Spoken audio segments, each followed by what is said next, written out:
আসসালামু আলাইকুম। সবাই কেমন আছেন? আশা করছি যে যেখান থেকেই দেখছেন অনেক বেশি ভালো আছেন আল্লাহর রহমতে। আজকে খুব সাধারণ একটি রেসিপি শেয়ার করতে আবারও চলে আসলাম। ছোট আলু দিয়ে শিং মাছের ঝোল কিভাবে আমি রান্না করি সেই রেসিপিটি আপনাদের সাথে শেয়ার করব।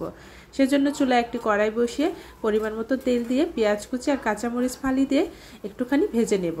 তারপরে হালকা একটু কালার চলে আসলে এর মধ্যে দিয়ে দেব বেসিক মশলা, যেমন ধরুন আদা বাটা, রসুন বাটা, একটুখানি করে ধনে গুঁড়া, জিরা গুঁড়া, হলুদ গুঁড়া, মরিচের গুঁড়া, পরিমাণ মতো লবণ। আমি অল্প একটু পানি দিয়ে মশলা বাটিটাও ধুয়ে দিচ্ছি। এখন আগুনটা মিডিয়ামে রেখে মশলাটা খুব ভালো করে কষিয়ে নেব যতক্ষণ না তেল বের হয়ে আসে।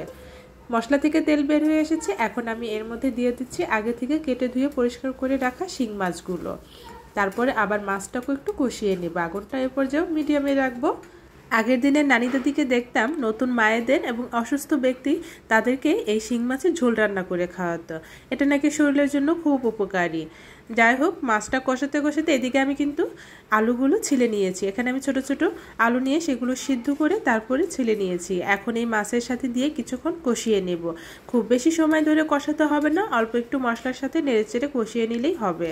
তারপর আমি এর মধ্যে দিয়ে দিব পরিমাণ মতো পানি। আপনারা যতটুকু ঝোল খেতে পছন্দ করেন বা রাখতে চান সেই অনুযায়ী পানিটা দেবেন। তবে শিং মাছ আলু দিয়ে রান্না করলে অবশ্যই একটু ঝোলঝোলি রান্না করবেন, তো সেটা খেতে কিন্তু দারুণ লাগে।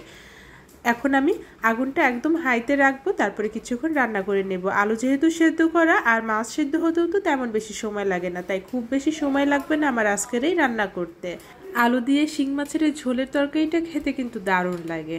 আমার এই তরকারিটাও হয়ে গিয়েছে, এখন চুলা থেকে নামিয়ে পরিবেশন করব। আশা করছি আজকের এই রেসিপিটিও আপনাদের কাছে ভালো লেগেছে। ভালো লাগলে প্লিজ লাইক, কমেন্ট, শেয়ার করে আমার সাথে থাকবেন। আল্লাহ হাফেজ।